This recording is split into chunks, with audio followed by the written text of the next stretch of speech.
Today we'll be talking about something that affects everyone, which is glucose.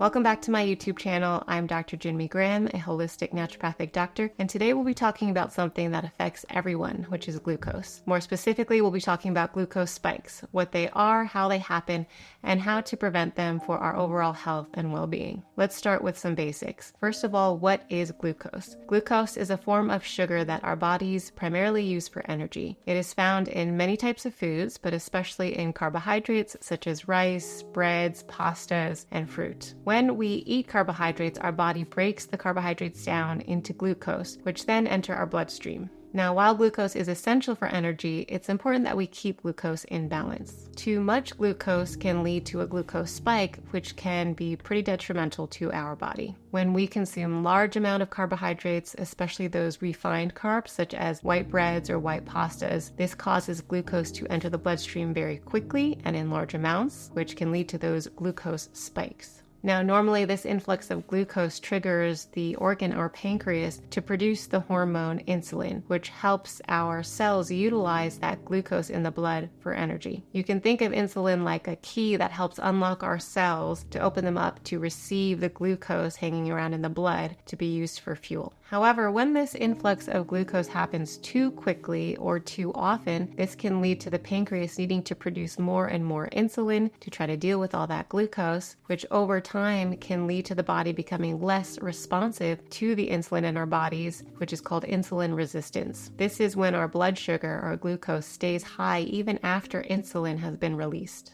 Insulin resistance is associated with an increased risk of developing type 2 diabetes, heart disease, and many other health conditions. Research has found that even healthy individuals can experience these glucose spikes that can lead them to developing prediabetes or diabetes without their awareness. So how do we manage and prevent these glucose spikes from occurring? The good news is there are some strategies we can use to safeguard our health and overall well-being. One way is to make sure that we're eating some type of fiber, protein, and healthy fat along with any carbohydrate meal to slow down the absorption of glucose into the bloodstream. When we consume fiber, fat, or protein in our meal before we consume the carbs, this creates a buffer in the digestive system, preventing glucose from being absorbed too quickly. So at a minimum, always make sure that you dress up the carbs and make sure that you eat them with some kind of protein or fat, or even ideally make sure that if the carbohydrate is separate, that you eat it last in your meal and consume the other components first.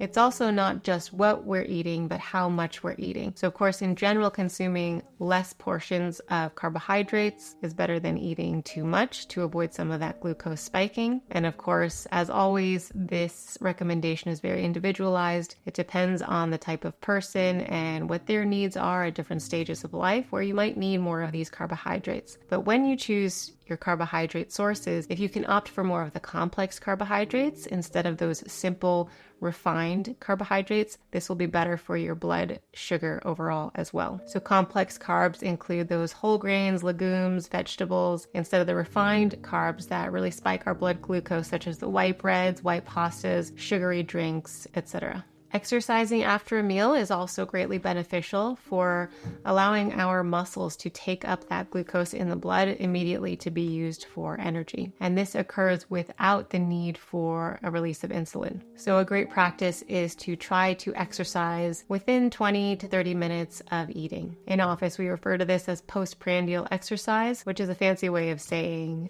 after meal exercising. As you know from my other videos, the foundations of health will always be important. So some other ones also include hydration. Making sure that you're adequately hydrated, especially in between meals, will also support that reduction of glucose spiking in the body. When we're dehydrated, this leads to glucose in the blood becoming more concentrated because we don't have as much water in the blood as well. And so this higher concentration of glucose can lead to those spiking problems and the consequences of that. Sleep, of course, is so important for so many areas of health, but it also affects how our bodies respond to insulin. So when we don't get enough sleep or we don't get adequate sleep, it allows our bodies to be less sensitive to insulin, which again is important for our bodies to be able to respond to the glucose in our blood and bring them into the cells. So when our bodies are less responsive to insulin, then this raises our blood sugar. Also, we know how important it is to manage our stress, as stress has so many detrimental effects across the board. Now, remember that glucose is is our body's primary source of fuel or energy. So when our body is in a state of stress, whether it's a real physical threat like being chased by a tiger or a bear, or a perceived stress or mental stress from work or worrying about something, these all produce the same influx of those stress hormones in the body. When these hormones are released in response to stress, such as cortisol and epinephrine or adrenaline, remember, in the body's wisdom, it's trying to prepare us to either fight or flee from the threat. And to do so, we need more glucose because that is our primary energy source. So these stress hormones cause more glucose to be released from the liver to be used for energy. But of course, if we are just staying still and the stress is in our minds and we're at home sitting down at our desk, we're not using that glucose for energy. We're not using it to activate our muscles. And now we're getting, again, more of that glucose spiking. These stress hormones also cause insulin levels to drop and overall cause the body to be less responsive to insulin, which again in turn increases the amount of glucose in our bloodstream, raising our blood sugar. So to recap, even small changes can lead to big impacts in our overall health, especially when it comes to glucose and preventing or managing some of these glucose spikes. Making sure to pair any carbohydrate-rich foods or meals with protein, fat, and fiber can help slow down the absorption of glucose into our cells. So you never want to, for example, eat a sugary meal or a slice of cake or ice cream by itself. If you're going to enjoy that once in a while, it is wise to do so after your main meal of protein, healthy fat, and vegetables instead of eating that kind of food alone, right, in the middle of the day or without any of that buffering from these other food sources. Also, opting for more of those complex carbohydrate sources, those whole grains and legumes and vegetables that have more fiber in them, will slow the release of glucose in the body and produce more of a steady release instead of a spike. And of course, here I'm going to mention the last video I did on glyphosate, because as much as you can, if you can opt for more organic sources of these grains or carbohydrates to avoid the other problem with them, which is glyphosate contamination, this all supports your health overall as well. And again, exercising after a meal is greatly beneficial. Even a brisk walk within 20 to 30 minutes of your meals can be really supportive in reducing the amount of glucose that's just hanging around in the blood and allowing that to be used even without the need to release more insulin. If you learned something new from this video, be sure to like, subscribe, or share this with a friend. And as always, stay tuned for more content on natural and holistic health.